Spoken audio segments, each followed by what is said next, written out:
hanya dengan Rp15.000 per bulan, Anda telah turut berpartisipasi dalam menyebarkan dakwah bersama Tarbiyah Sunnah. Barakallahu fikum. Baik, bismillahirrahmanirrahim. Assalamualaikum warahmatullahi wabarakatuh. Alhamdulillah wassalatu wassalamu ala Rasulillah Muhammad ibn Abdillah wa ala alihi wa ashabihi wa mawalah wa man tabi'ahum bi ihsanin ila yaumil qiyamah wa ba'd. Alhamdulillah kita kembali berjumpa membicarakan tentang rukun iman yang kelima, iman hari akhir, dan poin terakhir dari rukun iman yang kelima ini adalah iman kepada adanya surga beserta seluruh keterangan tentang surga dari Quran dan hadis yang sahih. Pada pertemuan sepekan yang lalu, hari Senin yang lalu, kita sudah menjelaskan kondisi level surga terendah dan juga tertinggi. Sekarang kita masuk lebih jauh lagi, bagaimana kondisi tanah dan sungai di surga. Di surga ada tanah. Tapi tanahnya jangan dibayangkan seperti di kita di dunia. Kotor, kadang lumpur, berpenyakit, berbakteri, ya, membuat tidak nyaman. Adapun tanah di surga, maka pertama hadis menerangkan terdiri dari ja'faron. Bahasa kita sekarang safron. Dan aroma yang keluar dari tanah yang berupa safran ini atau ja'faran ini sewangi minyak kasturi, minyak terwangi yang terbaik di antara seluruh parfum yang ada. Dan ini diterangkan di dalam hadis-hadis yang sahih. Di antaranya hadis riwayat Imam Bukhari dan Imam Muslim dari Anas bin Malik dan dari Abu Dzar dan Al-Ghifari radhiyallahu anhuma. Berkata Nabi SAW ketika menceritakan pengalaman beliau ketika Mi'raj. Kata beliau, adkhaltul jannah. Faidha fiha janadilul lu'lu wa idha turabuha al-misk. Kata Nabi SAW, aku masuk surga. Maka aku dapati di dalamnya kerikil-kerikilnya berupa mutiara-mutiara. Dan tanahnya itu berbau minyak kasturi.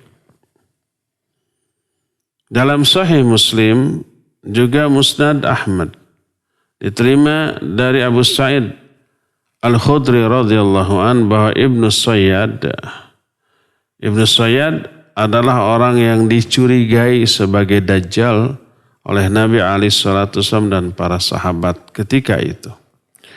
Ibnu Sayyad itu bertanya kepada Rasul SAW tentang tanah di surga. Lalu beliau menjawab, hiya darmakah bayda miskun khalis.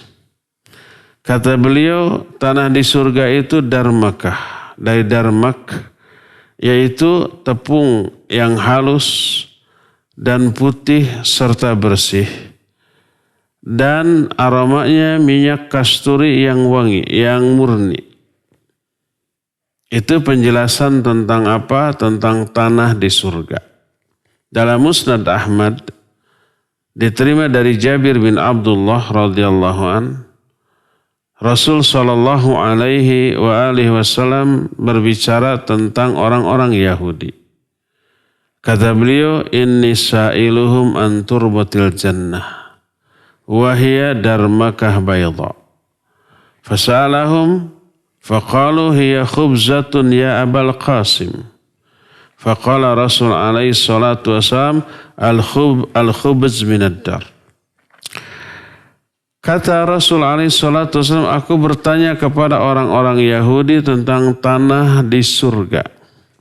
Karena orang Yahudi itu memiliki informasi tentang alam gaib termasuk di surga dari kitab Taurat yang Allah turunkan kepada Nabiullah Musa alaihi salatu wassalam.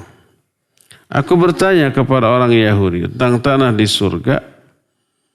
Padahal Nabi SAW sudah tahu bahwa ini adalah darmakah bayda, tepung yang putih. Dan tepung itu pembuat atau bahan yang bisa dibuat menjadi makanan, kue-kue dan seterusnya. Aku bertanya kepada mereka, kepada orang-orang Yahudi tentang tanah di surga. Maka orang-orang Yahudi itu menjawab, hiya khubzatun ya Abul Qasim. Bahwa itu roti, wahai Abul Qasim. Tanah di surga itu roti. Maka Rasul SAW menyatakan, ya roti itu terbuat dari tepung. Dalam hadis riwayat Imam Ahmad, At-Tirmidzi dan juga Ad-Darimi dari Abu Hurairah radhiyallahu anhu. Qultu, aku bertanya, kata Abu Hurairah, ya Rasulullah, mimma khuliqal khalq. Wahai Rasulullah, dari apa makhluk ini tercipta? Maka dijawab, minma, dari air. Qulna, kami bertanya lagi, al jannatu wa ma bina'uha. Adapun surga, sekarang surga itu bangunannya terbuat dari apa? Maka dijawab, lubnatun min zahab, wa lubnah min fiddah, wa malatuha al-miskul adfar, wa husabauha ad-dur wal yaqut, wa turabuha az-za'faran, may yadkhuluha yan'am, wa la yab'as, wa yakhlud wa la yamut, wa la yabla thiyabuhum, wa la yafni syababuhum. Adapun bangunan surga, batu batanya terbuat dari emas, ada lagi batu bata yang terbuat dari perak. Adapun malatnya, malat itu adukan untuk menempelkan bata ke bata gitu. Adukannya namanya ya.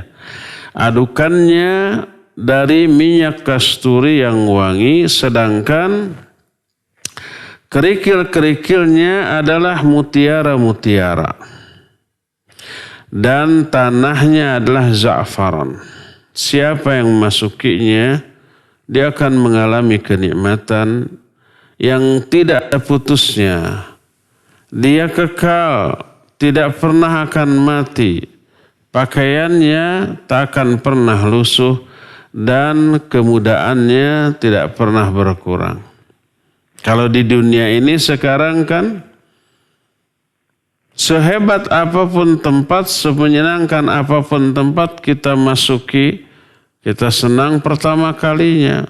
Beberapa saat awal, ya lama-lama kan bosan, jenuh juga ya. Walaupun semua kondisi itu amat sangat menyenangkan. Tapi kalau memasuki surga tidak ada yang namanya bosan, jenuh gitu ya, bete, enggak ada. Dia akan terus mengalami kenikmatan yang tidak akan ada putusnya. Di dunia kita mengalami kematian, di surga tidak. Di dunia semahal apapun baju pakaian, kalau dipakai terus-terus, dicuci, dijemur, akan lusuh, akan rusak, akan sobek. Di akhirat, di surga tidak.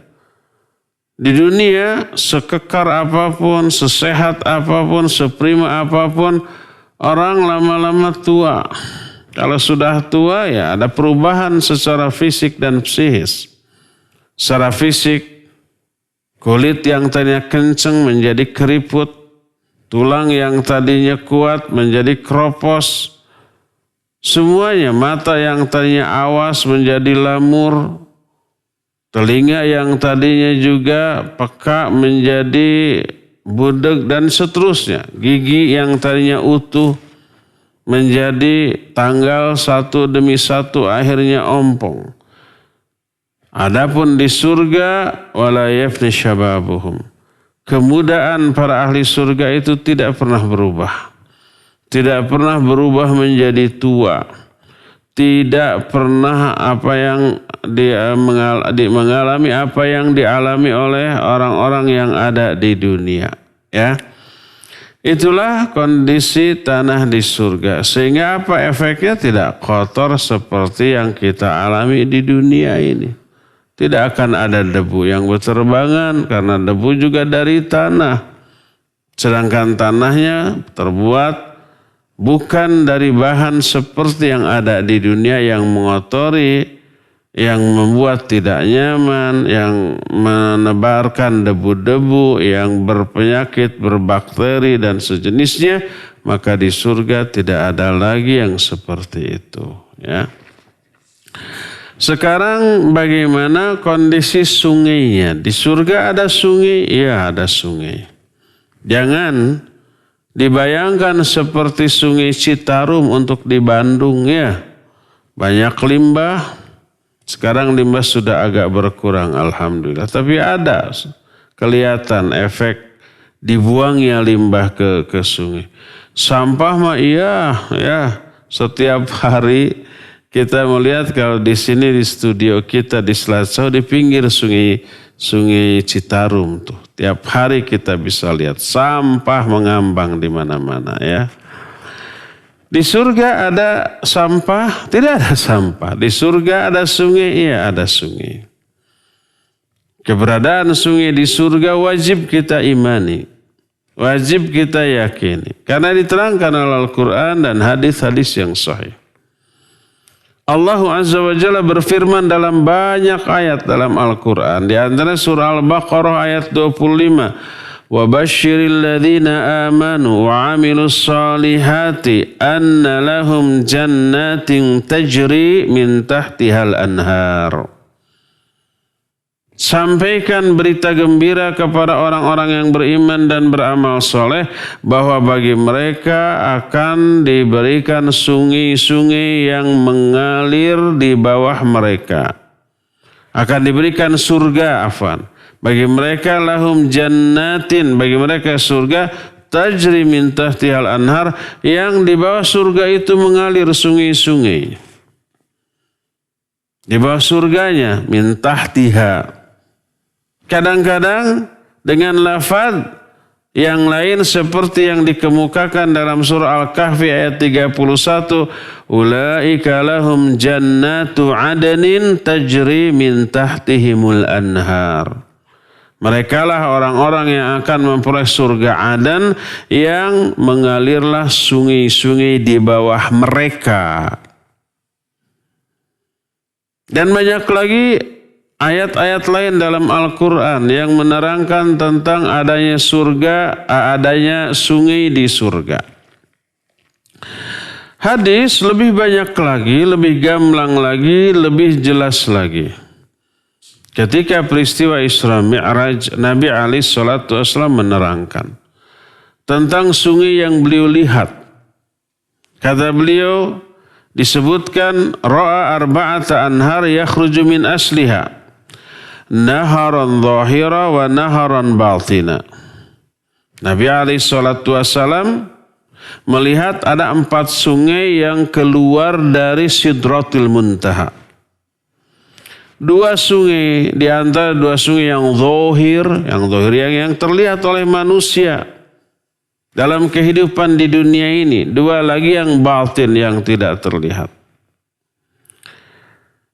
Lalu fakultu aku bertanya, ya Jibril ma hadhil anhar, wahai Jibril, apa ke-4 sungai ini? Maka dijawab oleh Jibril alaihi salatu wassalam, amman naharan al-batinan fa naharan fil jannah wa amma zahiran fan-nil wal farrat. Adapun 2 sungai yang batin, yang gaib, yang tidak terlihat oleh manusia adalah 2 sungai di surga. Adapun 2 sungai yang nyata, yang kelihatan adalah sungai Efrat dan sungai Nil. 2 sungai terbesar. Sungai Efrat itu melintasi 3 negara ya kalau sekarang. Turki, kemudian Irak, ya, kemudian Suriah. Kemudian nanti bertemu dengan sungai lain namanya sungai Tigris. Itu sungai yang besar. Nah, adapun sungai Nil Kita mengetahui sungai Nil itu di Afrika. Ada beberapa negara, setidaknya 9 negara di Afrika teraliri oleh sungai ini dan sampai ke Mesir. Termasuk kisah Fir'aun dan Nabiullah Musa alaihissalatu wassalam. Itu ada kisah yang berkaitan dengan sungai Nil. Nabiullah Musa ketika bayi dihanyutkan di sana. Ya. Hadis tersebut sahih diriwayatkan oleh Imam Muslim dalam kitab Sahih Muslim dengan sanad yang sahih. Dalam hadis lain riwayat Imam Bukhari dari Anas bin Malik radhiyallahu anhu. Berkata Rasul alaihi salatu wasallam, rufi'at liya sidrah fa idza arba'atu anhar naharan zahira wa naharan batina.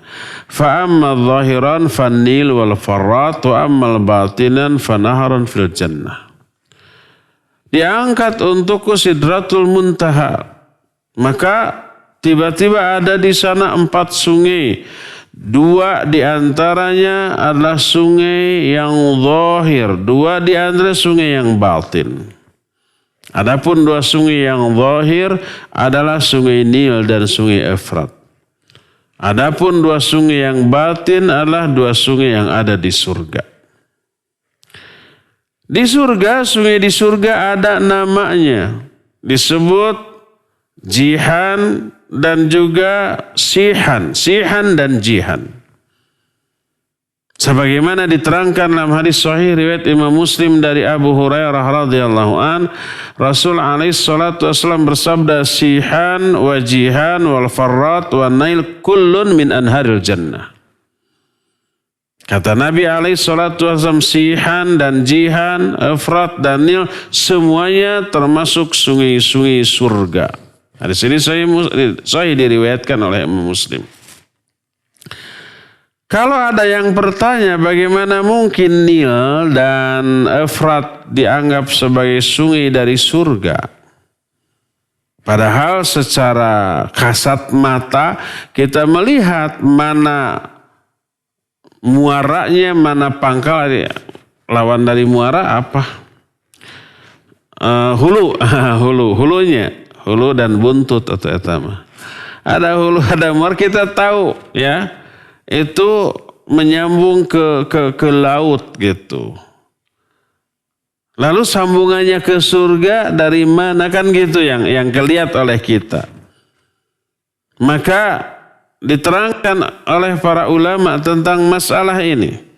Sebagaimana penjelasan para ulama tentang masalah ini, wala'allal muradu min kauni hadhil annahar minal jannah anna aslaha minha kama anna aslal insan minal jannah fala yunafil hadith ma huwa ma'lumun musyahadun min anna hadhil anhar tanbau min manabi'a al-ma'rufah fil arad fa idza lam yakun hadha huwal ma'na aw ma yushabbihu fal haditsu min umuril ghaib allati yajibul imanu biha wa taslim bil mukhbir anha. Barangkali yang dimaksud dengan bahwa 4 sungai tersebut adalah sungai surga, maknanya asalnya itu dari surga. Sebagaimana manusia awalnya dari surga. Siapa manusia yang pertama kali diciptakan? Adam alaihi salatu wassalam. Begitu diciptakan langsung hidupnya di surga. Allah menyatakan, ya Adam uskun anta wa zawjukal jannah. Hai Adam, tinggallah kamu beserta istrimu ini di surga. Tapi kemudian karena ada peristiwa maksiatnya Adam dan Hawa melanggar satu-satunya larangan Allah yang ada di surga, kemudian dikeluarkan dari surga dan hidup di alam dunia. Maka dikatakan Adam itu asalnya dari surga dan kemudian diturunkan ke muka bumi. Nah seperti itu pula lah ya, sehingga hadis ini tidak bertolak belakang dengan apa yang kita saksikan, bahwa 2 sungai yaitu Nil dan Efrat ini adalah 2 sungai yang real, nyata, terlihat mana hulunya, mana hilirnya. mana muaranya, mana batang dari sungai ini terlihat. Apalagi dengan satelit, dengan Google Map dan seterusnya. Tapi asalnya ini dari surga. Kalau toh penjelasan ini tidak diterima, maka hadis ini termasuk di antara perkara gaib yang wajib kita imani dan percaya kepada orang yang menyampaikannya. Orang yang menyampaikannya itu Nabi SAW. Beliau berbicara tentang yang gaib berdasarkan wahyu. Wa ma yantiqu anil hawa in huwa illa wahyu yuha. Beliau tidak pernah berbicara dari hawa nafsu. Semua yang dibicarakannya itu tiada lain kecuali wahyu yang Allah wahyukan kepadanya. Adapun kalau umpah kita tidak melihat ada keterkaitannya dengan surga, maka tuduhlah otak dan akal kita yang lemah, yang tidak mampu memahami yang sebenarnya. Berkata Al-Qari ketika menerangkan sungai-sungai surga ini, innama ju'ilal anharul arba'ah min anharil jannah lima fiha min udhubah wal hadm walitadammuniha al barakah al ilahiyah wa tusrifuha biwurudil anbiya ilaiha wa syurbihim minha. Hanyalah keempat sungai itu disebut dengan sungai dari surga karena di dalamnya ada apa? Ada kesegaran dan begitu tawar rasanya. Juga kandungan barokah al-ilahiyah. Dan dimuliakannya sungai-sungai ini dengan adanya para nabi yang pernah hidup di tepian dari sungai ini, minum dan mengambil manfaat yang besar dari sungai ini. Makanya begitu barokah. Maka disebut dengan sebutan sungai surga. Di antara sungai yang ada di surga namanya adalah Al-Kautsar yang Allah berikan kepada Nabi alaihi salatu wassalam. Sampai menjadi nama bagi sebuah surat yang pendek. Namanya surah Al-Kautsar. Allah berfirman, Inna a'tainakal kautsar. Sesungguhnya kami telah memberikan kepada engkau, hai Muhammad, Al-Kautsar.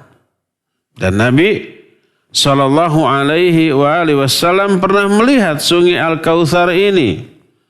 Sebagaimana diterangkan dalam Sahih Bukhari dari Anas bin Malik radhiyallahu an, dari Nabi alaihi salatu wasallam beliau bersabda, "Bainama ana asiru fil jannah, id ana bin naharin hafatahu qubabud durrul mujawwaf.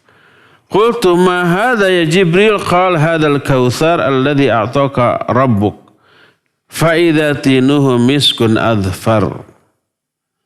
Kata Nabi SAW, ketika aku berjalan di surga, ketika peristiwa Mi'raj, aku temukan tiba-tiba ada satu sungai, di kedua tepinya itu ada kubah yang terbuat dari mutiara yang berongga. Bayangkan mutiaranya besar. Kemudian mutiara besar ini berongga di dalamnya, berupa kubah dan kemah. Aku bertanya, wahai Jibril, apa ini? Dijawab, inilah sungai Al-Kautsar yang Allah berikan kepadamu. Maka tanahnya itu berbau minyak kasturi. Harum. Harumnya luar biasa, enak. Ketika menafsirkan ayat ini berkata Ibnu Abbas radhiyallahu anhuma bahwa Al-Kautsar, makna Al-Kautsar itu al-khairu kasratul khair alladhi a'tahu Allahu li rasulih. Bahwa yang dimaksud dengan Al-Kautsar itu kebaikan dan kenikmatan yang Allah berikan kepada Rasul sallallahu alaihi wasallam. Inna a'tainakal kautsar, sebagian ulama menafsirkan dengan tafsiran sesungguhnya kami telah memberikan kenikmatan yang banyak kepada engkau. Dan itu kata Ibnu Abbas radhiyallahu anhu.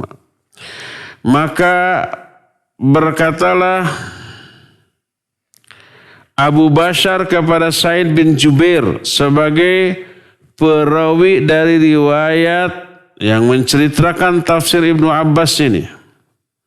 Kata Abu Bashar, inna unasan yaz'umuna annahu nahrun fil jannah. Orang-orang memahami bahwa Al-Kautsar itu nama sungai di surga. Kenapa Ibnu Abbas menafsirkan bahwa Al-Kautsar itu kenikmatan yang banyak? Dijawab oleh Sa'id bin Jubair, an-nahrul ladzi fil jannah minal khairil ladzi a'tahu Allahu iyyah. Sungai di surga termasuk hanya salah satu dari kebaikan yang Allah berikan kepada Nabi SAW. Sehingga tidaklah bertolak belakang dua penafsiran tadi. Al-Hafidh Ibnu Katsir rahimahullah memadukan hadis-hadis yang menggambarkan tentang Al-Kautsar ini. Di antara hadis-hadis tersebut ada hadis yang diriwayatkan oleh Imam Muslim dari Anas bahwa Rasul alaihi salatu wasallam ketika turun surah Inna a'tainakal kautsar, beliau bertanya kepada para sahabat, atadruna mal kautsar? Kalian tahu enggak apa yang dimaksud dengan Al-Kautsar dalam ayat ini? Dijawab oleh para sahabat, Allahu wa rasuluhu a'lam. Allah dan Rasulnya yang lebih tahu. Kemudian beliau menjelaskan, huwa nahrun wa'adaniyahu Allahu azza wa jalla alaihi khairun katsirun.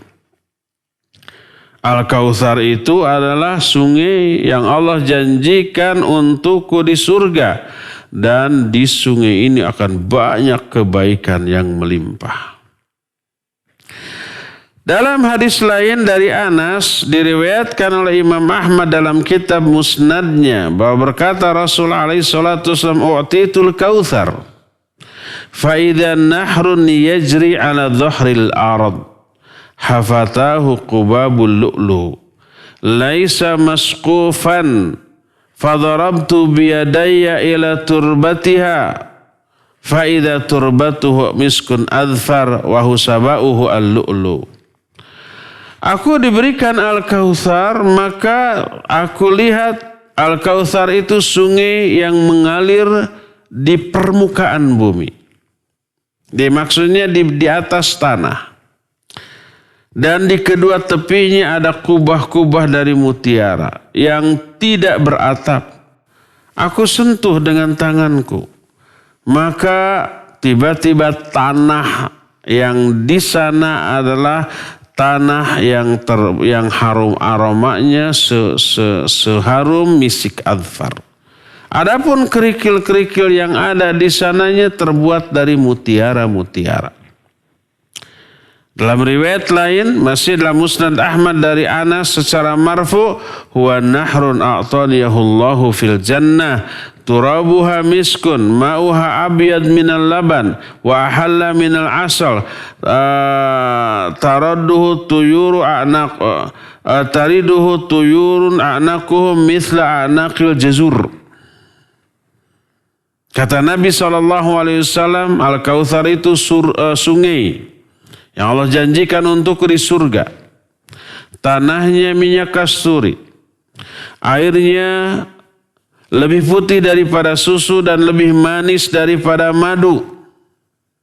Oleh karena itulah, maka rasanya bisa kita bayangkan betapa nikmat bagi orang-orang yang meminumnya. Sungai-sungai di surga bukan sekedar air semata-mata, tapi ada berbagai macam isi dari sungai.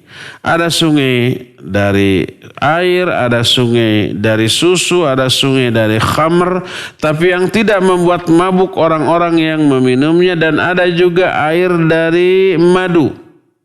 Sebagaimana firman Allah dalam surah Muhammad ayat ke-15. Mathalul jannati allati wu'idal muttaqun fiha anharum min ma'in ghairi asin Wa anharum min labanin lam yataghayyar ta'muhu wa anharum min khamrin ladzatir lisyaribin wa anharum min asalin musaffa. Kata Nabi SAW, kata Allah dalam Al-Quran. Mathalul jannah bukan diartikan permisalan surga.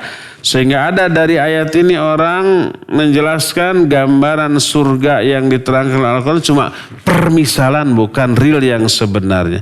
Karena bertumpu pada lafaz mathalul.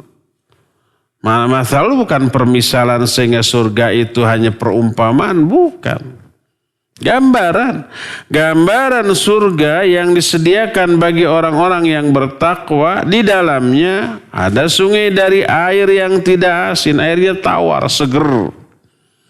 Ada sungai dari susu yang tidak pernah berubah rasanya.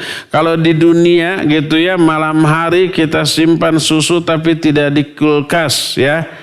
Disimpan begitu saja di tempat terbuka. Paginya apa yang terjadi? Basi, asam, rusak, tidak bisa diminum. Bisa, cuma mencret. Sudah dibuang saja. Kalau di surga, lam yataghayyar ta'muhu, tidak pernah berubah rasanya. Wa anharu min khamrin ladzatil lisyaribin. Dan ada lagi sungai dari khamr, tapi lezat bagi orang yang minumnya. La yunzifu anha, yang tidak memabukkan, tidak membuat pening. Tidak seperti yang ada di dunia. Minum khamar teler, hilang kontrol akal terhadap ucapan dan tindakan. Kalau ini lezat bagi orang-orang yang meminumnya. Wa anharu min asali musaffa. Dan ada juga sungai-sungai dari madu-madu yang terpilih. Jadi bukan sekedar air. Dalam Sunan At-Tirmidzi dengan sanad yang sahih dari Hakim bin Muawiyah. Dia ini kakek dari Bahaz bin Hakim. Bahwa Rasul SAW bersabda, inna fil jannah bahrul asal wa bahrul khamar wa bahrul laban wa bahrul ma thumma tanshaqqul anhar ba'd. Sesungguhnya di surga ada lautan asal atau madu, ada lautan khamar, ada lautan susu, dan ada lautan air. Kemudian memancarlah sungai-sungai darinya. Berkata Imam At-Tirmidzi, haditsun hasanun sahihun. Hadis ini adalah hadis yang hasan sahih. Di dalam hadis ini kita bisa mengetahui bahwa di dalam surga itu ada sungai-sungai dengan berbagai macam variasi jenis cairan yang ada di sungai itu. Tidak sekedar air yang tawar dan segar. Bagi para syuhada di alam kuburnya, mereka sudah menikmati sungai surga ini. Sebagaimana diterangkan dalam hadis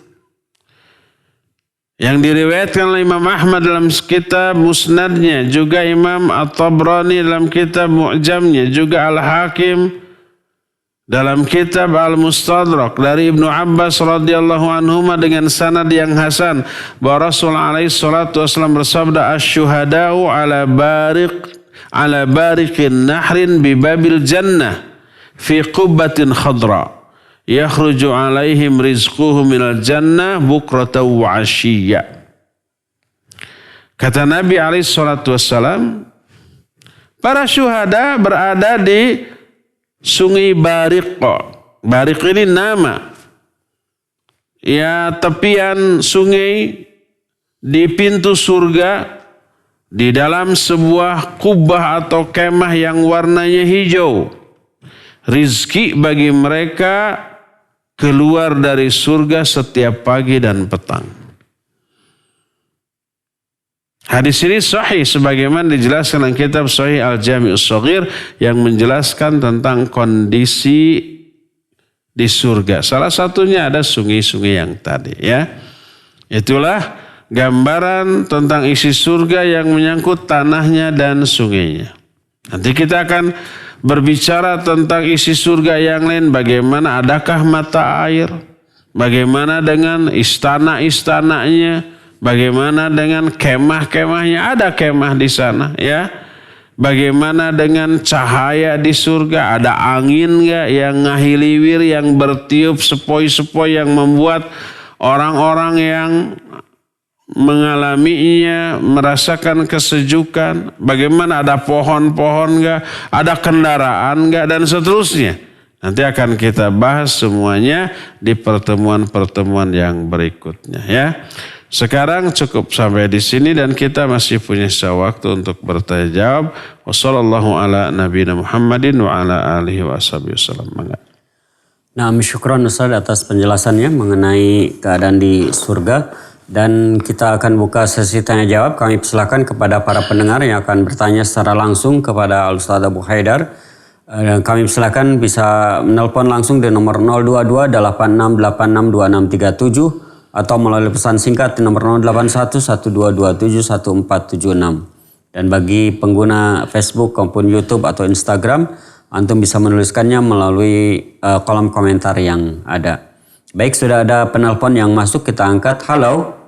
Assalamualaikum warahmatullahi wabarakatuh. Waalaikumsalam warahmatullahi wabarakatuh. Langganan ya. Barakallahu fiik, Ustaz. Fika barakallah. Ustaz, saya mau tanya itu mengenai sungai Rasulullah itu, sungai apa namanya? Al-Kautsar? Bukan, sungai yang katanya setelah kiamat itu kita ditunggu oleh Rasulullah di sungai Haud. Iya. Mohon penjelasannya, Ustaz, karena itu membuat saya jadi tambah semangat, pengen. Pak siapa? Taslih. Biasa. Taib, Pak Taslih, barakallahu fik. Iya, Haud itu bukan sungai tapi telaga. Bahasa Sundana situ Patenggang, situ Ciburui, situ naon deui. Situ Bagendit itu mah di Garut ya. Nah, itu namanya Haud, lake, bahasa Inggrisnya lake. Itu adalah situ atau telaga, ya, telaga. Nah, telaga itu bukanlah sungai. Kalau sungai kan panjang mengalir, kalau telaga enggak, ya, kolam besar, danau yang besar. Nah, setiap nabi memiliki haud untuk tempat minum umat yang setia menjadi pengikutnya. Di sekitar haud itu ada cangkir-cangkir, gelas-gelas yang disediakan. Semakin banyak pengikutnya, semakin banyak juga gelas. Dan gelas sekitar haud Nabi SAW sebanyak bintang-bintang di langit. Siapa yang meminumnya seteguk, maka dia tidak akan pernah merasakan kehausan lagi selama-lamanya sampai dia masuk ke dalam surga. Penjelasan ini sampai dia masuk ke surga nggak akan kehausan lagi menunjukkan ini ketika dalam proses hisab sebelum orang dimasukkan ke surga ataupun ke neraka. Oleh karena itulah maka haud berbeda dengan sungai. Dan ini bukan berada di surga. Di surga bukan beda lagi. Tidak ada lagi haud. Tidak ada keterangan tentang haud di surga. Di surga ada sungai. Ya. Di surga ada mata air. Tidak ada lagi haud. Berdasarkan hal itu, maka berbeda antara haud dengan sungai ataupun dengan mata air. Demikian Pak Taslih, wallahu a'lam bishawab. Silakan. Nah, syukran Ustaz atas jawabannya. Kami silakan yang akan bertanya, kita angkat penelpon yang berikutnya. Halo. Halo, assalamualaikum. Waalaikumsalam warahmatullahi wabarakatuh. Dari siapa, di mana Bapak? Pak Husen. Pak Husen. Oh ya. Mana Pak Husen? Iya Ustaz, pada Tumaros. Pakai bahasa Indonesia, bahasa nasional. Iya, mau bertanya soal surga Ustaz. Iya. Surga itu dikatakan bertingkat-tingkat seperti bangunan rumah bertingkatnya itu, atau hanya kiasan saja, atau surga itu seperti dunia hanya isinya itu ada ini perumahan orang kaya, orang ini gitu seperti itu, atau bertingkat model rumah, Ustaz? Iya, sudah Pak? Iya sudah. Iya, Terima mangga. kasih Ustaz. Assalamualaikum. Waalaikumsalam warahmatullahi wabarakatuh. Iya. Surga itu bertingkat-tingkat, iya. Dan jumlah tingkatannya tidak disebut secara pasti baik oleh Allah dalam Al-Quran ataupun oleh Nabi alaihi salatu wasallam dalam hadis-hadisnya yang sahih. Tidak. Tapi ada nama-namanya. Ya. Adapun bentuknya adalah seperti bentuk kubah. Tahu kubah kan, atau katakanlah baskom yang nangkub gitu ya. Seperti mangkok yang nangkub. Karena apa? Karena Nabi SAW menyatakan, "Idza sa'altumullahal jannah fas'aluhul firdaus, fa innahu awsatuha wa a'laha." Kalau kalian mau meminta surga kepada Allah, mintalah surga Firdaus. Karena sungguhnya Firdaus itu surga yang paling tengah, tapi juga paling tinggi. Paling tengah otomatis paling tinggi. Kalau umpamanya surga itu tingkatannya seperti apartemen, seperti hotel ke atas, tidak bisa dikatakan yang paling atas, paling tengah. Kalau paling atas berarti paling ujung. Kalau paling tengah berarti bukan paling tinggi, kan gitu ya. Nah, tapi ini seperti apa? Seperti kubah. Seperti baskom yang tertelungkup. Yang paling tengah otomatis paling tinggi. Ya. Dan itu gambaran para ulama. Allah Azza wa Jalla menyatakan di dalam Al-Quranul Karim, ulaika alladzina kanat, merekalah orang-orang yang kanat lahum jannatul firdausi nuzula. Merekalah orang-orang yang akan diberikan surga Firdaus sebagai tempat tinggal mereka. Itu orang-orang yang beriman. Innalladzina amanu wa amilus solihat kanat lahum jannatul firdausi nuzula. Orang-orang beriman dan beramal soleh akan diberikan surga Firdaus sebagai tempat tinggal, khalidina fiha la yabghuna anha hiwala. Mereka kekal di dalamnya. Mereka tidak akan mengalami perubahan lagi. Tidak akan berpindah ke tempat yang itu tempat tertingginya. Oleh karena itulah maka surga itu tidak seperti hotel, bangunan hotel atau apartemen, tidak. Tapi berupa apa? Berupa kubah yang tertelungkup tadi. Yang paling atas otomatis yang paling tengah. Ya, demikian Pak Husain. Wallahu a'lam bishawab. Nah, syukran Ustaz atas jawabannya. Kita kembali mengangkat penelpon yang ada. Kami persilakan bagi pendengar dan juga pemirsa yang akan bertanya langsung. Kita angkat. Halo. Assalamualaikum. Waalaikumsalam warahmatullahi wabarakatuh. Ustaz, saya mau tanya. Pak Mo. Siap. Adanya tanah dan sungai di surga. Tadi sudah diterangkan panjang lebar. Yang saya tanyakan, apakah ada tumbuh-tumbuhan di tanah surga itu? Karena tadi belum ada keterangan tanah buah-buahan, segalanya buat tumbuh-tumbuhan. Sekian, assalamualaikum warahmatullahi wabarakatuh. Waalaikumsalam warahmatullahi wabarakatuh. Ada Pak Mulyono, tapi harus sabar. Kita baru menjelaskan dua, tanahnya dan sungainya. Ada istananya, ada. Nanti ada keterangan. Bidadarinya ada, ada banget Pak. Ya. Ada apa lagi? Ada pohon-pohon, tumbuh-tumbuhan, ada.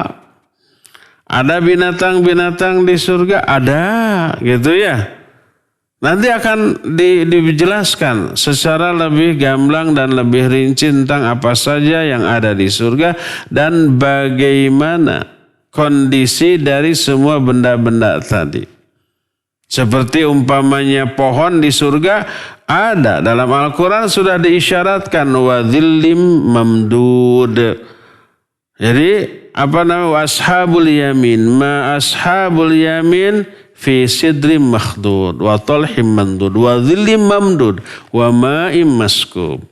Ada lagi apa golongan kanan ahli surga. Ahli surga berada di di dalam kondisi di sana ada fi sidrim makhdud.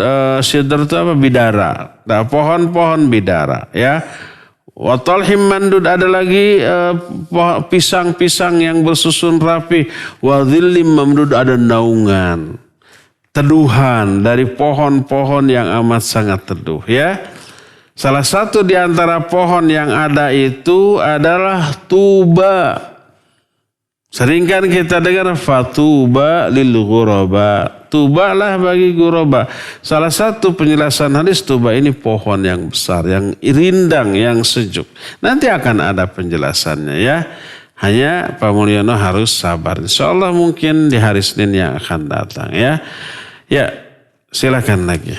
Nah, syukran Ustaz atas jawabannya. Kita beralih terlebih dahulu ke pesan singkat. Ada yang bertanya, apakah ada tingkatan-tingkatannya juga sungai di surga untuk ganjaran bagi kita yang berbeda-beda tingkatan surganya?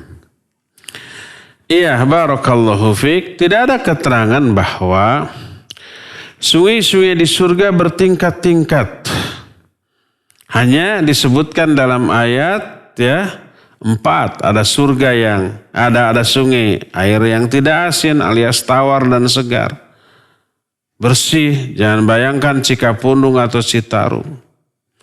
Ada sungai dari susu, ada sungai dari madu, ada sungai juga dari khamr yang lezat bagi orang-orang yang meminumnya dan seterusnya. Ada juga mata air, ada beda lagi dengan sungai, ya. Termasuk salah satu di antara sungai itu Al-Kautsar yang tadi diterangkan, disebutkan. Ya, ada lagi sungai untuk para syuhada yang sekarang juga di alam kubur mereka sudah menikmatinya, namanya Bariq. Ya, jadi itu semuanya tidak diterangkan spesial untuk golongan tertentu, tidak. Ya, tapi itu umum untuk semua ahli surga. Wallahu a'lam.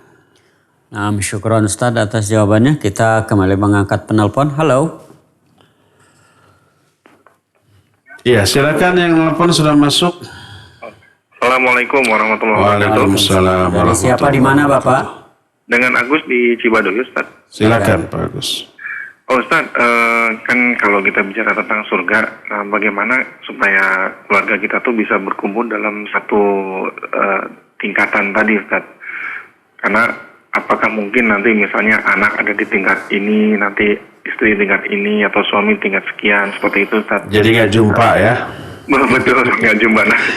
Nah bagaimana agar kita bisa berjumpa semua, dan apakah yang dimaksud dengan syafaat bagi yang Allah izinkan bagi kerabatnya untuk menarik keluarganya untuk masuk ke surga, seperti itu Ustaz. Mohon penjelasan dan pencerahannya Ustaz. Barakallahu fiik, jazakallahu khairan. Baik, wa fiik ya barakallahu wa jazakallahu khairan. Salah satu pelengkap dari kebahagiaan dan kenikmatan adalah ngumpulnya kita dengan keluarga. Suami, istri, anak-anak, orang tua ngumpul bareng. Indah ya. Jangankan di surga tuh. Di dunia saja kita bahagia sendirian tapi nggak sama istri, nggak sama anak, nggak orang tua. Dati rame atuh. Ya. Usia kita yang sudah berumah tangga piknik sendirian. Istrinya nggak dibawa, anaknya nggak dibawa, nggak seru ya. Coba umpamana jalan-jalan di mall sendirian, ceceleng-cengan, aki-aki. Malu sendiri ya, tidak nyaman, tidak enak. Lain halnya dengan istri, dengan anak-anak, dengan cucu menantu, bring di mana. Oh seneng luar biasa. Itu baru di dunia, apalagi di akhirat. Ya, di akhirat akan ngumpul ya. Antara suami, istri, anak-anak, orang tua, cucu, asal ada asalnya. Mereka semua beriman. Dan ini dijelaskan oleh Allah dalam Al-Quran. Diterangkan dalam hadis-hadis yang sahih. Dijelaskan juga oleh para sahabat ketika menafsirkan ayat-ayat itu. Mereka saling memberi syafaat. Orang tua ke anaknya, anaknya ke orang tuanya. Kemarin saya sudah jelaskan syafaat anak yang meninggal sebelum baligh, ya. Mereka menunggu orang tuanya di pintu surga untuk kemudian masuk menuntun orang tuanya masuk ke dalam surga. Syafaat dari anak yang belum baligh yang sudah meninggal sejak kecil. Termasuk syafaat orang tua bagi anak-anaknya, ya. Allah isyaratkan dalam Al-Quran. Allah berfirman, walladzina amanu wattaba'athum dzurriyyatuhum biiman alhaqna bihim dzurriyyatahum wa ma alatnahum min amalihim min syai'. Kata Allah Azza wa Jalla, dan orang-orang yang beriman lalu diikuti oleh anak-anaknya, anak turunannya, dzurriyyatuhum bil iman. Dzurriyyah itu turunan anak dan cucu. Alhaqna bihim dzurriyyatahum. Kami masukkan anak-anak turunannya bersama orang tuanya. Kata Ibnu Abbas radhiyallahu anhuma ketika menafsirkan ayat ini bahwa anak-anak akan disatukan dalam level yang sama dengan orang tuanya di surga sekalipun iman dan amal ibadah yang dilakukan oleh anak-anaknya itu jauh di bawah orang tuanya. Tapi iman. Jadi umpamanya orang tuanya itu amat sangat rajin, imannya kuat, ibadahnya rajin, fardu kalaku, sunnah kalampah. Anak-anaknya punya iman tapi tidak sehebat orang tuanya. Ya, hanya yang wajib saja, kadang yang sunnah diabaikan. Masuk surga tapi levelnya level yang terendah. Orang tuanya berada level yang jauh lebih tinggi. Kata Allah, alhaqna bihim dzurriyyatahum. Kami akan satukan, akan satu golongan, akan masukkan bersama orang tua anak-anak tersebut. Berada satu level dengan orang tuanya, ya. Berdasarkan hal itulah maka ya nanti semua keluarga akan berkumpul, kecuali kalau ada anggota keluarga yang tidak masuk surga alias ke neraka, ya ini mah beda lagi. Kalau umpah ke surga kemudian beda level atau suami istri nggak jumpa meren, cari lagi yang lain, gitu ya. Dan nanti akan disatukan oleh Allah Azza wa Jalla dalam surganya. Kecuali tadi salah satu anggota keluarganya ada yang masuk neraka. Seperti umpamanya dua orang nabi yang Allah terangkan dalam Al-Quran, Nuh dan Lut. Dua istrinya durhaka ke neraka, ya. Sampai dijadikan sebagai gambaran orang kafir oleh Allah dalam Al-Quran. Daraballahu mathalan lilladzina kafaru imra'atan Nuh wa imra'atan Lut. Kana tahta abdaini min ibadina sholihain fa khanatahuma falam yughni anhuma minallahi syai'a wa qila adkhulan nar ma'ad dakhilin. Dan Allah telah memberikan gambaran permisalan tentang orang-orang kafir, yaitu istrinya Nabi Nuh dan istri Nabi Lut. Kedua istri ini berada di bawah wewenang kedua hamba kami yang soleh, tapi dua-duanya khianat. Dan tidak ada manfaatnya sedikit pun memiliki suami yang sesoleh itu. Terus sampai dikatakan faqilad khulan nara ma'ad dakhilin, masuk kalian berdua ke dalam neraka bersama para ahli neraka yang suaminya ke surga, istrinya ke neraka. Atau sebaliknya, istrinya ke surga, suaminya ke neraka, seperti Fir'aun. Wa dharaballahu alladhina amanu imra'ata Fir'aun. Ya, terbalik dari kondisi yang tadi. Demikian, wallahu a'lam bishawab. Nah, syukran Ustaz atas jawabannya. Kita ke ini dulu, pesan singkat terlebih dahulu dari Abu Hanan di Baros. Ustaz, apakah minum air di telaga Haud itu dikhususkan bagi umat Nabi Muhammad SAW yang langsung masuk surga? Dan apa upaya kita di dunia agar bisa minum air telaga ini? Barakallahu fik. Ya, umat Nabi SAW hanya bisa meminum dari telaga milik Nabi SAW. Umat lain nggak bisa. Umat lain hanya minum air telaga dari nabi yang diikutinya. Umat Nabi Musa ya dari telaga Nabi Musa, ya. Umat nabi yang lain hanya dari telaga nabi yang diikutinya, ya. Tidak bisa umat Nabi Musa untuk ujuk celeng-ceng saja masuk ke barisan umat Islam kemudian meminum, nggak bisa, akan diusir, akan dihalau, ya.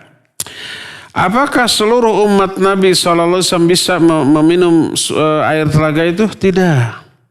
Sampai dijelaskan di dalam hadis, ya, ada umatnya yang mau minum, kelihatan dia umatnya dari wajahnya, tapi kemudian dihalau oleh malaikat, tidak boleh.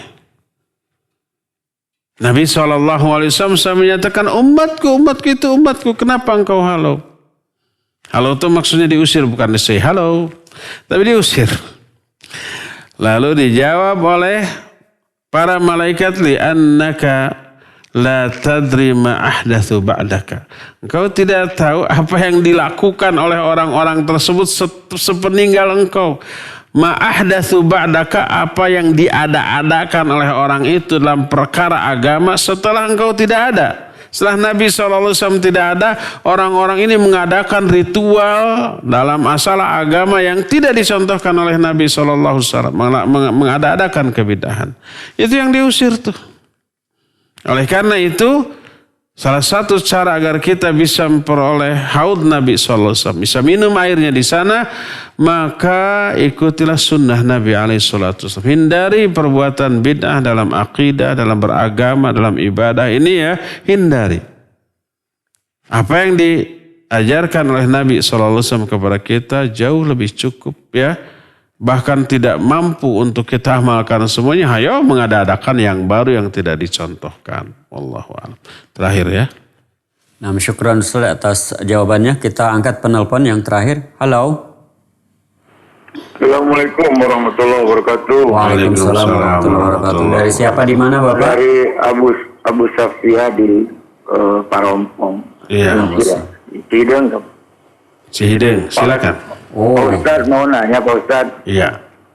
Saya ini tadi mendengar kajian mengenai surga ini, jadi agak sedih juga, Pak Ustadz. Apakah kami ini layak, Pak Ustadz, dengan keterbatasan dalam hal sholat, ya, terutama dalam hal khusus ini, kadang-kadang masih teringat dengan dosa-dosa kami terdahulu, berbuat maksiat atau hal yang lain yang dilarang oleh Allah. Apakah tiap-tiap, Pak Ustadz, biar kami ini bisa seperti yang Pak Ustadz tadi gambarkan mengenai keberadaan di surga itu, Pak Ustadz. Terima kasih, Pak Ustadz. Assalamualaikum warahmatullahi wabarakatuh.